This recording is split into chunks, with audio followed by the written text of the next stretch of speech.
A paz do Senhor, seja bem-vindo a mais uma aula aqui do EBD em Foco. Eu me chamo Herberson e nesta aula eu vou ministrar a lição número 7, que tem como título A Responsabilidade é Individual. Nós estamos estudando a revista CPAD, a revista do quarto trimestre do ano 2022, que tem como objetivo estudar o livro de Ezequiel. E agora, na lição número 7, vamos estudar o capítulo 18 de Ezequiel. Este capítulo aqui é um capítulo muito importante, porque Ezequiel vai falar da questão do pecado que o povo estava cometendo e que eles estavam sofrendo as consequências do seu próprio pecado.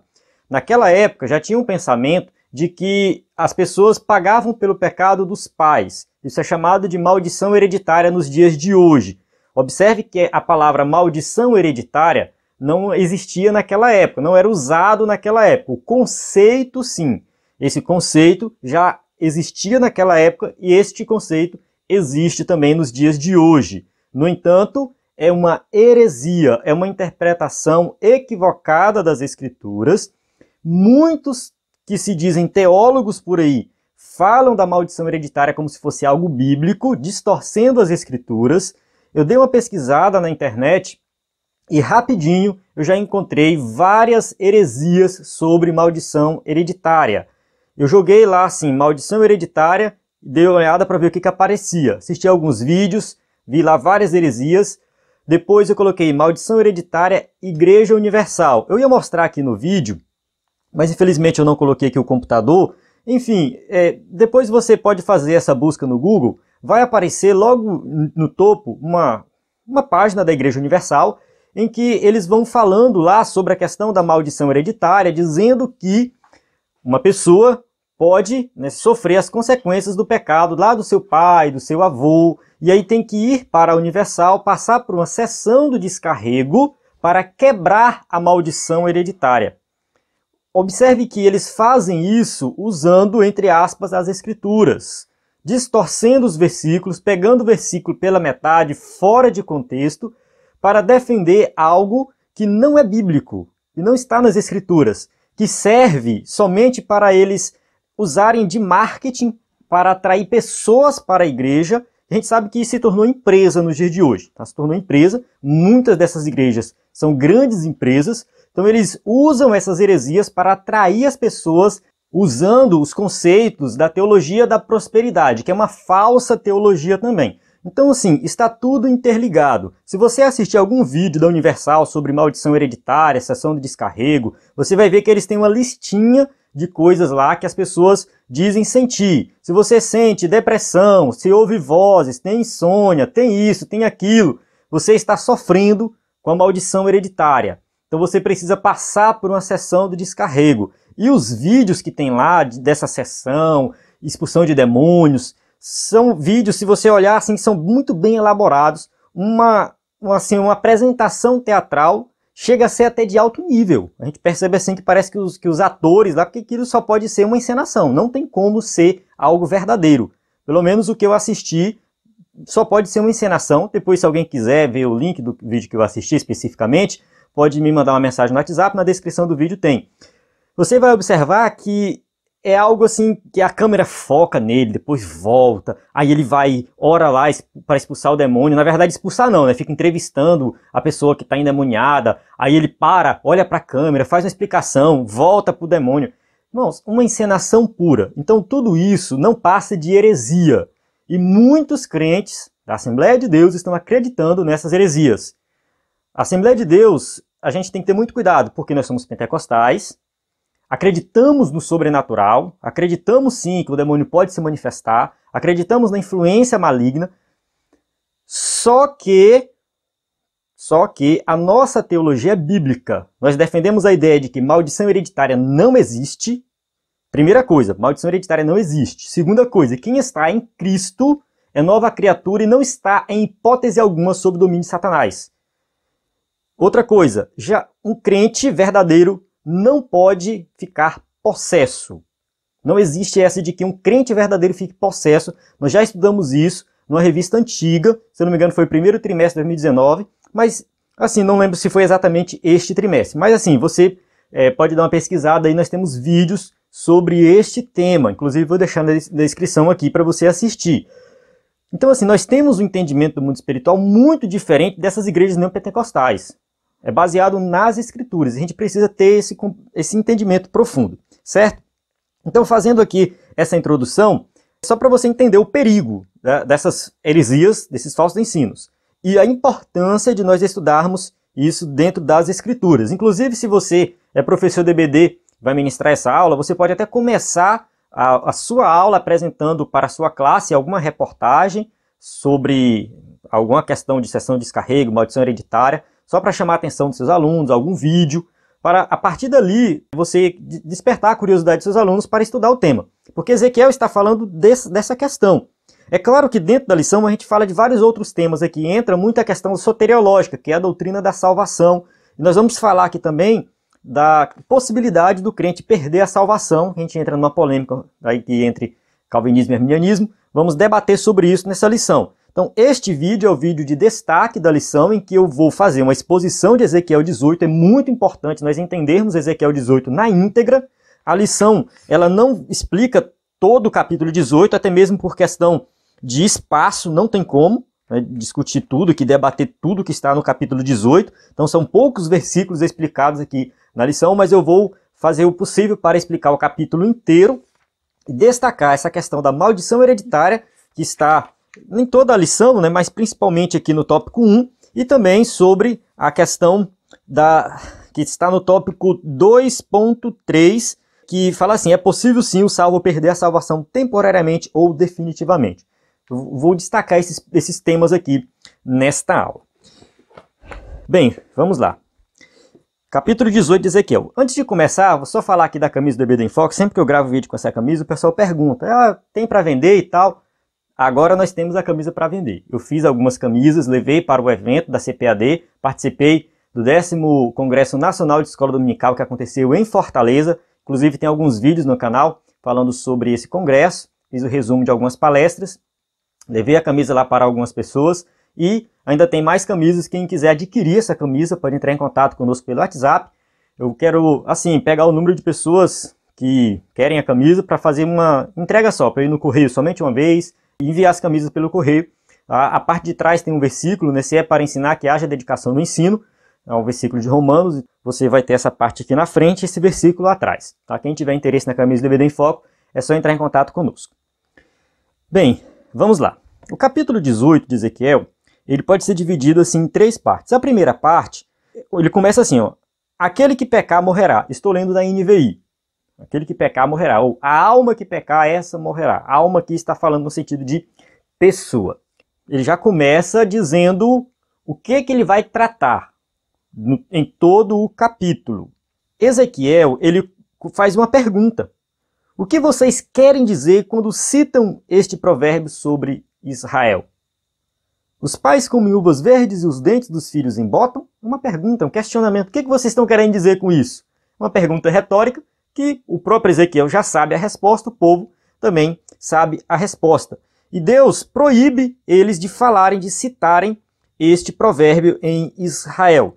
Jeremias também, quando vai profetizar ali no capítulo 30, entre o capítulo 30 e o capítulo 33, que ele fala de algo futuro, ele cita também esse provérbio e diz que naqueles dias não falarão mais isso. Algo futuro, mas Ezequiel é algo presente. Por que essa proibição está posta aqui? Porque o povo estava fazendo uma interpretação errada das Escrituras. Eles estavam lendo a passagem de Deuteronômio capítulo 5, versículo 9. Deuteronômio 5, 9, vou ler aqui, diz assim: não te prostrarás diante deles, nem prestarás culto, porque eu, Senhor teu Deus, sou zeloso, que castigo os filhos pelo pecado de seus pais, até a 3ª e 4ª geração daqueles que me desprezam. Observe que o texto deixa bem claro que é daqueles que me desprezam. E mais na frente, o próximo versículo, ele fala assim: mas trato com bondade até 1000 gerações os que me amam e obedecem os meus mandamentos. O que acontece? Aqui nós temos uma linguagem figurada. Ele coloca 1000 gerações, não significa que alguém faz algo bom aqui e durante 1000 gerações Deus vai recompensar aqueles que fazem algo bom aqui. Isso aqui pode ser usado por muitos espíritas, budistas e, enfim, aquele pessoal que acredita em reencarnação. Eles usam e deturpam essa passagem nesse sentido. E o pessoal que vem com essa heresia da maldição hereditária também vão deturpar essa passagem, esse versículo. Primeira coisa, você tem que ler o texto de acordo com o contexto. Fica confuso? Fica. Fica confuso. Parece, dá a entender, essa leitura aqui, que realmente Deus vai punir futuramente a geração por causa do pecado atual dos pais. Enfim, os filhos, os netos serão punidos pelo pecado dos pais.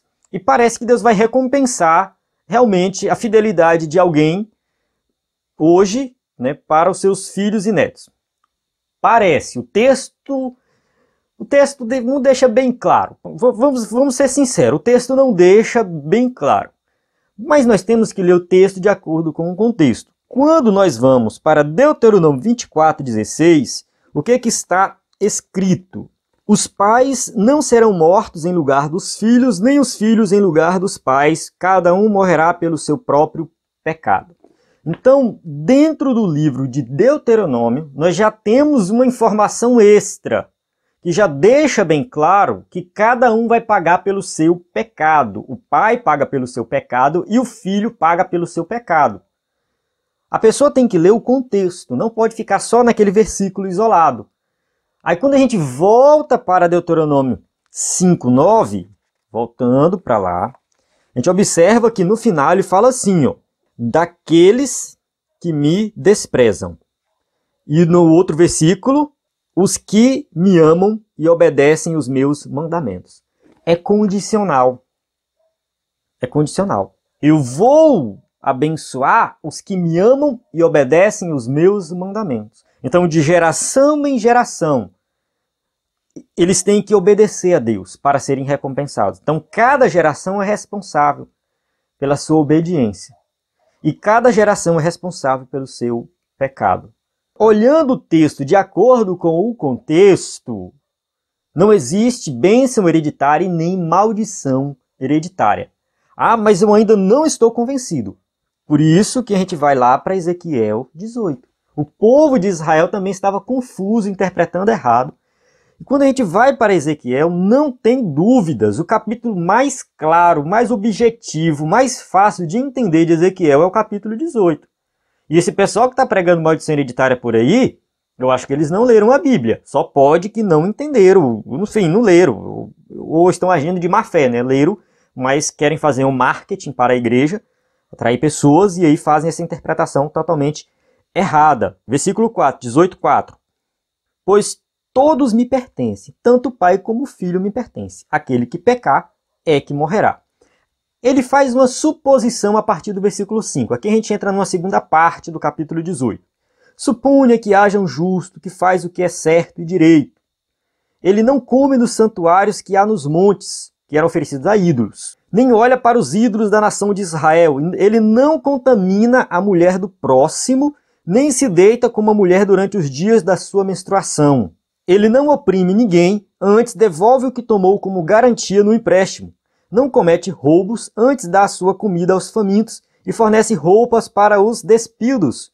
Ele não empresta visando algum lucro nem cobra juros. Ele retém a sua mão para não cometer erro e julga com justiça entre dois homens. Ele age segundo os meus decretos e obedece fielmente às minhas leis. Esse homem é justo. Se você tinha dúvidas o que é ser justo dentro do livro de Ezequiel e também dentro do Antigo Testamento como um todo, aqui a gente tem um resumo. É isso aqui que é ser justo.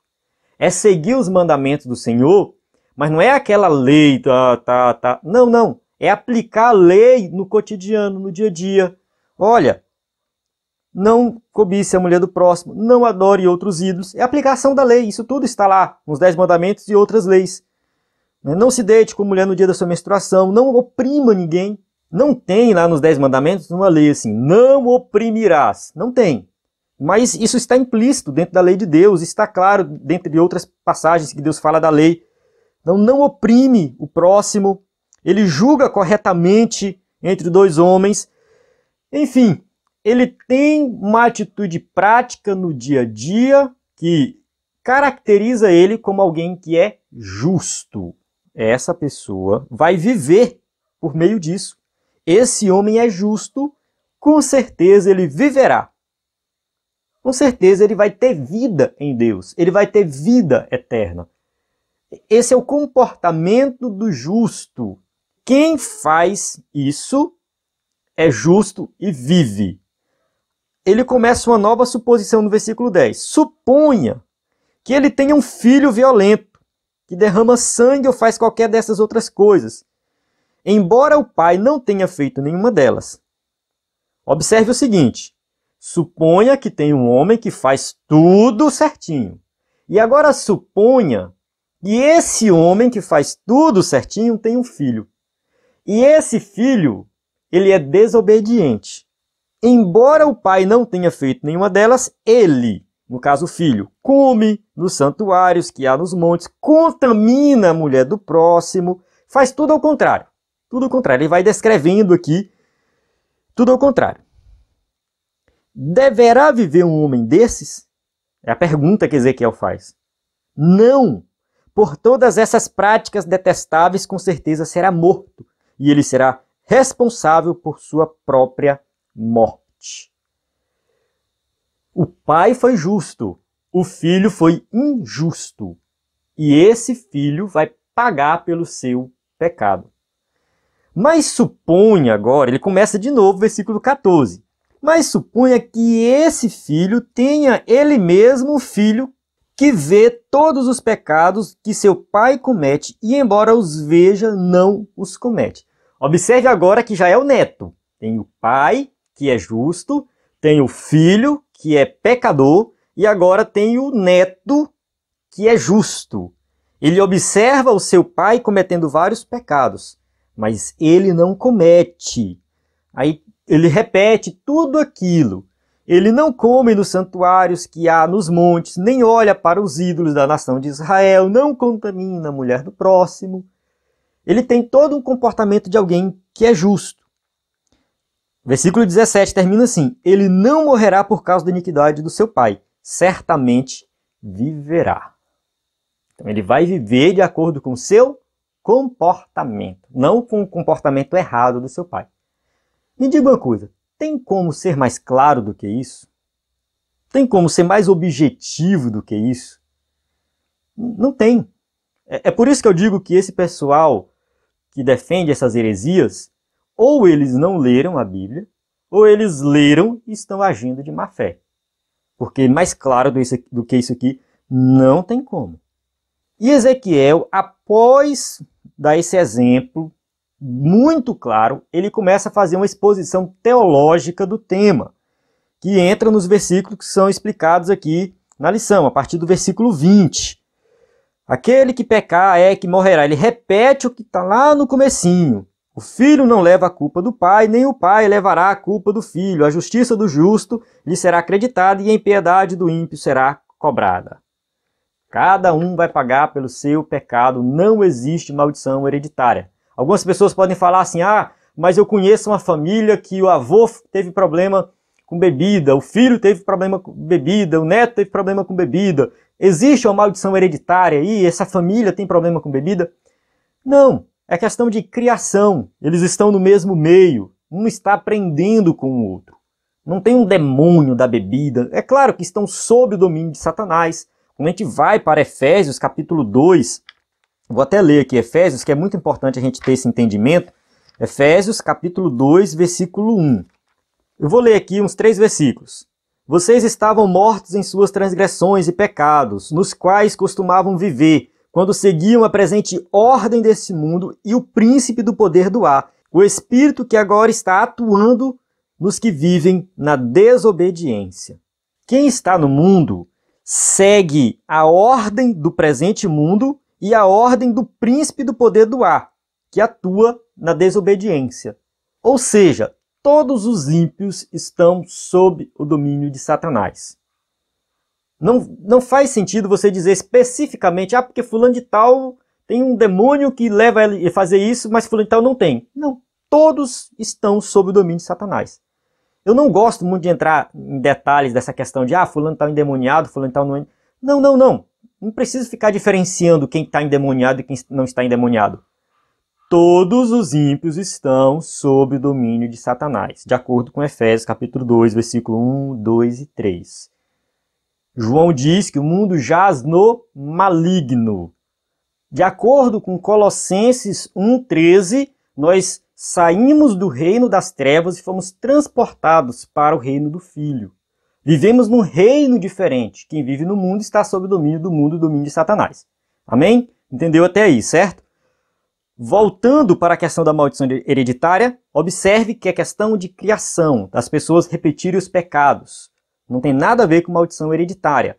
Há um tempo atrás, eu li algo, eu acredito que foi um livro. Não estou lembrado se foi um livro ou se foi uma pesquisa que eu fiz na internet, mas já tem bastante tempo, não lembro agora. Mas assim, lá dizia o seguinte, que foi analisado uma geração, uma grande quantidade ali de pessoas de uma família. Olhar as gerações antigas e tudo mais. E foi feito de duas famílias. De uma família, eram pessoas que lá atrás, lá no início, eram pessoas crentes, fiéis a Deus, faziam tudo certinho e tal.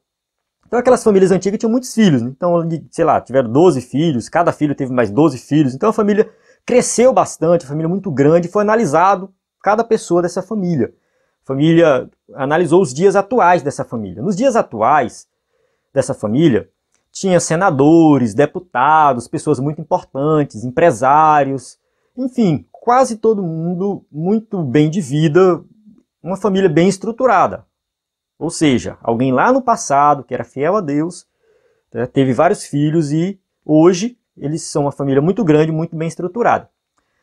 E foi analisado uma outra família que era uma pessoa que bebia, que não queria saber de Deus, enfim. Essa pessoa teve vários filhos, tem a geração de hoje. Encontrou ali presidiários, bandidos de todo tipo, gente que vive, enfim, com vários vícios, droga, bebida, e não teve ninguém muito importante nessa família. Isso mostra a questão de você passar de geração para geração o ensino da palavra de Deus.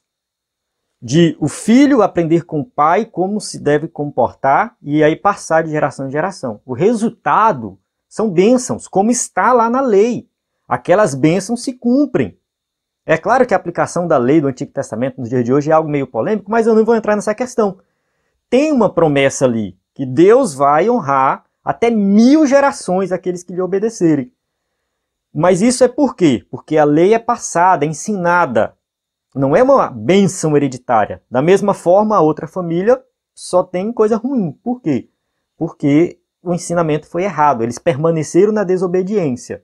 É claro que ali no meio daquela família, quem se arrependeu, se converteu, com certeza Deus abençoou e criou um novo ramo ali de bênção. Mas é só para mostrar estatisticamente que realmente quem é fiel a Deus, Deus vai abençoar naquela família. É claro, desde que permaneçam sendo fiéis e, ao mesmo tempo, se eles o outro lado se permanecer na desobediência. Bem, eu acredito que essa questão está bem resolvida e a gente vai entrar num outro tópico aqui da lição, que é o tópico 2.3, que ele fala de duas situações, versículos 22 e versículo 24 de Ezequiel. Vamos ler os versículos. O versículo 21, na verdade. Mas se o ímpio se desviar de todos os pecados que cometeu e obedecer a todos os meus decretos e fizer o que é justo e direito, com certeza viverá, não morrerá. Não terá lembrança de nenhuma das ofensas que cometeu, devido às coisas justas que tinha feito, ele viverá. Aqui está falando de alguém que era ímpio, que pecava e se converteu. É uma nova criatura. Deus apaga o passado, acabou. Muitas pessoas hoje são crentes e fica assim, não, hoje eu sofro porque lá no passado eu fiz tal coisa. Eu já fumei, eu matei, eu roubei, aí hoje eu estou pagando por isso. A gente tem que ter um pouco de cuidado com essa interpretação. Uma vez que você aceitou Jesus como Salvador, seus pecados foram perdoados. Jesus já pagou o preço na cruz do Calvário, o preço foi pago, acabou. A cédula foi rasgada, lá em Tessalonicenses, capítulo 2 de Tessalonicenses, versículo 13, se não me engano, 14, fala que a cédula foi rasgada, o pecado acabou. Você não vai sofrer as consequências do seu próprio pecado. Aqui não é nem questão de maldição hereditária, é da própria pessoa.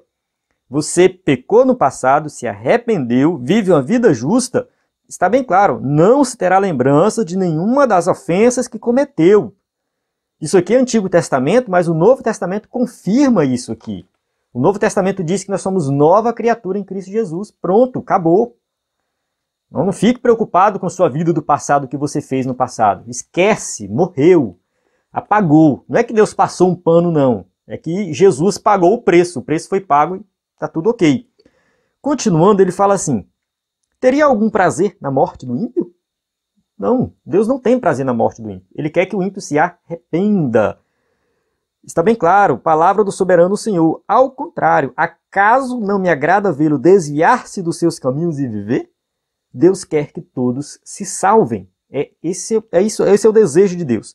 Aí nós vamos para o versículo 24. Se, porém, um justo se desviar de sua justiça e cometer pecado, e as mesmas práticas detestáveis dos ímpios, deverá ele viver? Nenhum de seus atos justos será lembrado, por causa da infidelidade de que é culpado e por causa dos pecados que cometeu, ele morrerá. Observe que a situação agora é o contrário. Alguém que é justo, que é fiel a Deus, que pratica tudo isso aqui que a gente leu, que mostra que ele tem uma vida de justiça. E agora ele se desvia. Se ele se desviou, agora ele vai ser cobrado pelos seus atos no momento, atuais, não a sua vida de justiça do passado. Deixa bem claro aqui, ó. Versículo 24. Nenhum de seus atos justos será lembrado, por causa da infidelidade de que é culpado e por causa dos pecados que cometeu, ele morrerá. A morte vem, no caso aqui, morte no sentido espiritual e também morte física, enfim, morte eterna, que é a separação eterna de Deus, vem por causa dos seus pecados atuais. Ele não vai colher os frutos lá da sua vida de passado. Não, agora ele vai sofrer a consequência do seu pecado atual. E aqui é que entra numa questão que é um pouco polêmica, que é essa possibilidade de perder a salvação. O escritor da revista, ele vai defender a visão arminiana, né? É possível sim, final do tópico 2.3, é possível sim o salvo perder a salvação temporariamente, ou seja, alguém se desviar, passar um tempo desviado e voltar. Ele cita a passagem aqui do filho pródigo, ou definitivamente, que ele cita 2 Pedro 2, 20 a 22. A gente tem aqui uma visão de questão de salvação, soteriologia, que a salvação ela pode ser perdida. E a visão contrária é a visão calvinista, que afirma que o verdadeiro salvo, ele não perde a salvação. Uma vez salvo, salvo para sempre. Eu quero fazer uma observação sobre isso. Pode ser que eu me alongue um pouco no vídeo por causa disso, mas é uma dúvida que muitos irmãos têm. Eu acredito que vale a pena eu fazer essa exposição.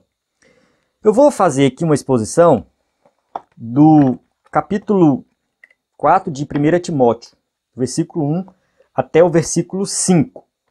Eu vou ler um trecho de um artigo, a minha explicação vai ser baseada nesse artigo, do pastor Clayton André Kunz. Eu não sei se esse artigo tem na internet, está nesse livrinho aqui da Fabapá, que é uma coletânea de artigos, é um artigo aqui do pastor Clayton. O pastor Clayton é pastor batista, ele é arminiano, ele faz uma exposição exegética dessa passagem de 1 Timóteo 4, de 1 a 5. É bem interessante a abordagem dele, que ele vai defender aqui a questão da possibilidade de perder a salvação, de alguém que é salvo, crente, e de repente essa pessoa se desvia, ou volta ou não volta.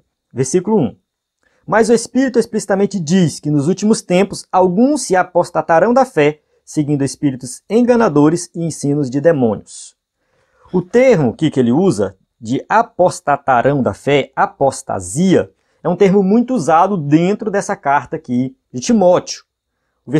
Capítulo 1, versículo 6. Desviando-se algumas pessoas. Olha só. Desviando-se algumas pessoas. Capítulo 1, versículo 19. Alguns vieram a naufragar. Capítulo 5, versículo 15. Algumas se desviaram seguindo a Satanás. Capítulo 6, versículo 10. Alguns se desviaram. Capítulo 6, versículo 21. Alguns se desviaram. O tempo todo, Paulo está escrevendo a Timóteo e colocando essa possibilidade de pessoas que se desviam, que perdem a fé. Quando a gente vai para a análise mais profunda que ele faz do texto, ele coloca assim, eu vou avançar aqui, o termo apostasia significa algo mais do que mero erro em doutrina. É uma renúncia da verdade, o abandono completo da fé, o sair fora do fundamento, uma declarada e positiva negação de Cristo, da cruz, do sangue, da ressurreição, do pecado, juízo e retribuição, em suma, do evangelho completo, de toda a revelada palavra de Deus. Apostasia é abandono completo da fé, renúncia da fé. E não tem como você renunciar, abandonar aquilo que você não tem. O texto está falando de abandono de algo que a pessoa possui. Se a pessoa não tem uma fé verdadeira, se ela não é salva, como que ela vai se apostatar da fé? Se ela não tem a fé. Então, a apostasia indica nesse sentido, de você abandonar algo que você tem. Mas na frente, ele vai fazer uma explicação bem detalhada desse versículo. Infelizmente, devido ao tempo, não dá para nós lermos tudo, né? Fica até complicado, mas eu vou dar um jeito de postar isso aqui para você depois. Vou ver se eu escaneio, enfim. Fala assim, ó. O termo utilizado para esta ação, né, que no caso aqui é o termo que fala de apostasia, é afastar-se, abandonar, deixar, apostatar. O objeto desse verbo é a fé. É importante considerar que não se pode abandonar algo que não possui. Portanto, conclui-se obviamente que estes de quem está falando tenham crido em Jesus, conforme a conexão com os capítulos anteriores sugere. Aí ele vai citar aqui a parábola do semeador, que fala de alguém que recebe a palavra com alegria e depois abandona. Então tem a questão de receber. A pessoa recebeu, ela creu, depois ela abandonou. Enfim, essa palavra, sempre que ela é usada no sentido de abandonar algo que possui. O professor Clayton é especialista em grego, estuda bastante o Novo Testamento, ele faz uma defesa bem interessante, mostrando que muitas outras passagens da carta a Timóteo e outras passagens, no caso Hebreus, a gente tem aqui o texto de Hebreus 3:12, Hebreus 6:6, outras passagens de Hebreus também que vão falar dessa questão da possibilidade de perder a salvação de alguém que experimentou o dom divino, experimentou tudo e depois se afastou. Você pode se aprofundar nesse tema lendo algum livro de teologia sistemática, no caso Teologia Sistemática Pentecostal, é publicado pela CPAD. Tem esse livrinho aqui, Perseverança dos Santos, que fala da visão de Jacó Armínio sobre a perseverança dos santos. A conclusão aqui desse livro é que, na visão do arminianismo, é sim possível perder a salvação, porém, essa possibilidade é quando a pessoa recusa a fé, ela abandona a fé. É uma decisão deliberada, consciente de abandono da fé. Não é porque a pessoa cometeu um pecado ali, ela perdeu a salvação. Ela orou, pediu perdão, a salvação voltou. Aí ela pecou, aí perdeu a salvação de novo. Aí orou, aí a salvação voltou. Não é isso. Não é que a pessoa perde a salvação e ganha a salvação várias vezes no dia, ou durante a semana, ou no mês. Não é isso. A apostasia aqui é abandono deliberado da fé, abandono consciente, tá, da fé. A pessoa realmente recusa o evangelho por completo e vai viver uma vida de pecado. Agora eu vou fazer uma pequena exposição aqui da visão calvinista. Vou usar o livro do Wayne Grudem, de Teologia Sistemática, ele é calvinista. Ele vai fazer aqui uma defesa de que a salvação não se perde. Ele coloca assim: muitas passagens pregam que aqueles que verdadeiramente nasceram de novo, que são realmente cristãs, continuarão na vida cristã até a morte, e então viverão com Cristo no céu. Observe que aqui está falando de alguém que é verdadeiramente um cristão. A passagem citada aqui inicialmente é João 6:38-40. Ele coloca assim: eu desci do céu não para fazer a minha própria vontade, sim a vontade daquele que me enviou. E a vontade de quem me enviou é esta, que nenhum eu perca de todos os que me deu. Pelo contrário, eu ressuscitarei no último dia. De fato, a vontade de meu Pai é que todo homem que vir o Filho e nele crer tenha vida eterna, e eu o ressuscitarei no último dia. Aqui, Jesus diz que todos que creem nele terão a vida eterna. Dá a entender, nesse versículo, que a salvação ela é garantida. Todo aquele que crê tem a vida eterna. Está com a salvação garantida. A vontade é que nenhum se perca. Então, assim, que nenhum se perca de que todos que me deu. Pelo contrário, eu ressuscitarei no último dia. Dando aqui uma certeza da salvação. Mais na frente, João, capítulo 10, de 27 a 29, fala assim, ó, as minhas ovelhas ouvem a minha voz e eu as conheço e elas me seguem. Eu lhes dou vida eterna, jamais perecerão. Ninguém as arrebatará da minha mão. Aquilo que meu Pai me deu é maior do que tudo. E da mão do Pai ninguém pode arrebatar. Então, assim, ninguém pode arrebatar da minha mão e jamais elas perecerão. Elas têm a vida eterna garantida. Aqui no livro do Wayne Grudem, ele cita muitas outras passagens que vão dar a entender essa questão da segurança da salvação, uma vez salvo, sempre salvo. Mas temos que deixar bem claro que aqui não estamos falando de alguém que fala assim, eu sou um eleito de Deus, eu sou salvo, então eu posso pecar à vontade que estou com minha salvação garantida. Não é isso. Aqui está falando de alguém que permanece na fé. Colossenses 1:23, se é que permaneceis na fé. Então aqueles que persistem mostram assim que são crentes autênticos. Mas os que não persistem na fé mostram que nunca houve fé genuína no seu coração. Observe que aquele que se desvia na visão calvinista é porque nunca foi crente de verdade. Aquele que vai para o mundo é porque ele nunca se converteu de verdade.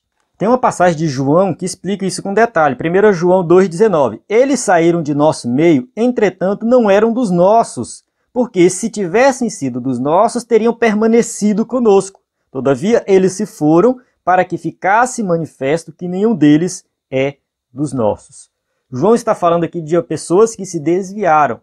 Então, quem se desviou, quem se afastou, quem saiu do nosso meio é porque nunca pertenceu de verdade. É porque nunca foi crente de verdade, é porque nunca foi salvo de verdade. Essa é a principal diferença. A garantia da salvação é algo dado por Deus, pelo Espírito Santo. Não é uma coisa que a pessoa própria se esforça. É claro que é obediência por parte do crente, mas essa obediência, santidade, é algo que também o Espírito Santo nos capacita para ter. Então nós vamos permanecer em Cristo. Enquanto nós permanecermos, nós seremos de fato, estamos mostrando de fato que somos salvos de verdade. E se por acaso alguém se desvia e não volta, é porque essa pessoa nunca foi salva de verdade. Ela nunca entendeu a salvação. Pode ser que a pessoa está na igreja, nunca se converteu, se desvia, depois volta para a igreja. E nessa segunda vez que ela vem é que ela entende de fato a salvação e crê de verdade. A primeira vez ela não se converteu. Essa segunda vez sim ela se converteu. Nós não sabemos o que está no coração da pessoa. A exposição feita pelos calvinistas também tem muita base bíblica. Assim como a exposição feita pelos arminianos. Observe que eu mostrei um pouco de cada um aqui. Alguém pode ficar confuso sobre isso. O que é que eu posso concluir acerca desse tema? Primeiro, ser crente não significa estar na igreja, ser salvo. Vamos colocar aqui, ser salvo de verdade. Não significa estar na igreja, não significa realizar milagre, não significa, sei lá, falar em línguas. Não. De acordo com o texto de Mateus, capítulo 7, até citado aqui no livro, versículo 20 e 21. Assim, pelos seus frutos vocês os conhecerão. Nem todo aquele que diz Senhor, Senhor entrará no reino dos céus, mas apenas aquele que faz a vontade de meu Pai que está nos céus. Muitos me dirão naquele dia, Senhor, Senhor, não profetizamos em teu nome? Em teu nome não expulsamos demônios e não realizamos muitos milagres? Então eu lhes direi claramente, nunca os conheci. Afastem-se de mim, vocês que praticam o mal. Com algumas traduções, vocês que praticam a iniquidade. Ser crente é dar testemunho de crente, de comportamento no dia a dia, no cotidiano. É isso que vai mostrar o salvo verdadeiro. Capítulo 5, 6 e 7 de Mateus, Sermão do Monte. Estude isso, já tivemos revistas sobre isso. É muito importante você entender o comportamento do crente. Não é milagre, não é isso, não é aquilo. Muitos chegarão naquele dia. Ah, porque eu fiz milagre, falei em língua, expulsei demônio. Eu nunca vos conheci. Jesus não fala assim, porque vocês me pertenceram um tempo, depois vocês se desviaram. Não, não, não. Vocês nunca pertenceram a mim. Vocês nunca conheci vocês. Temos que ter isso em mente. Observe para a sua vida, faça uma reflexão e veja se você está obedecendo ao Evangelho. Muitos estão na igreja, mas não são salvos. Começa por aí. Segundo, se você quer saber se você é salvo ou não, observe se você permanece no Evangelho. Porque quem permanece, esse é o salvo verdadeiro. Quem permanece no Evangelho, quem permanece na obediência, quem consegue suportar todas as adversidades. Terceiro, não fique preocupado em saber quem é salvo e quem não é. Ah, porque o irmão é, fulano não é. Fulano... Não, preocupe-se com sua vida, com o seu comportamento diante de Deus. A gente tem que ter muito cuidado para não fazer julgamento precipitado. Não é o nosso papel, não temos que ficar julgando os outros se é salvo ou se não é. A pessoa desviou, porque nunca foi salvo, ou porque era salvo e perdeu a salvação. Será que isso importa? Se a pessoa desviou, o importante é nós irmos com ela conversar, saber o que está acontecendo. Talvez está precisando de ajuda, está precisando de uma mão amiga, está precisando de um ensinamento, está precisando de alguma coisa. Então, em vez de você ficar debatendo teologia, será que ela era salva e perdeu a salvação? Ou será que ela nunca foi salva e estava aqui na igreja só fingindo de crente, era um falso crente? Isso não importa. O que você tem que fazer é ir até essa pessoa e procurar ajudar da melhor maneira possível. No final das contas, calvinistas e arminianos chegam no mesmo ponto. Quem permanece em Cristo tem a vida eterna. Quem se afasta de Cristo tem a condenação eterna. Os dois chegam na mesma conclusão. Se a pessoa perdeu a salvação ou se ela nunca foi salva, não interessa. O resultado é o mesmo. O que nós temos que fazer é olhar para a nossa vida, refletir e saber se nós realmente estamos crendo no Evangelho verdadeiro, obedecendo a Jesus, para que nós possamos sim alcançar essa vida eterna. Amém? Bem, aqui na revista, se você observar, a gente tem no finalzinho aqui o tópico 3, mas esse tópico 3 eu achei ele meio fraco, né? Porque no tópico 3.1 ele vai explicar o que é uma pergunta retórica, e no 3.3 eu achei mais importante, que fala da questão do arrependimento. Fica bem claro aqui, é que todos aqueles que se arrependem dos seus pecados, querem ter uma nova vida, Deus está de braços abertos para nos receber. Jesus morreu por nós na cruz do Calvário para nos dar uma nova vida. Ninguém vai ficar de fora. Deus quer que todos se salvem. Ele não tem prazer na morte do ímpio e o Evangelho está disponível para quem quiser crer. Amém? Encerro aqui. Você que assistiu até aqui, muito obrigado. Que Deus abençoe grandemente sua vida. É um tema que muitas vezes entra em algumas polêmicas, mas você que é professor de EBD tem que ter sabedoria para guiar bem isso dentro da sua classe. Se o tempo for curto, quem sabe você pode marcar um outro momento ou deixar para a próxima aula para tirar algumas dúvidas dos seus alunos. Você pode indicar também os vídeos do EBD em Foco, fique à vontade para que os seus alunos também possam estudar e aprender. A paz do Senhor, até a próxima aula.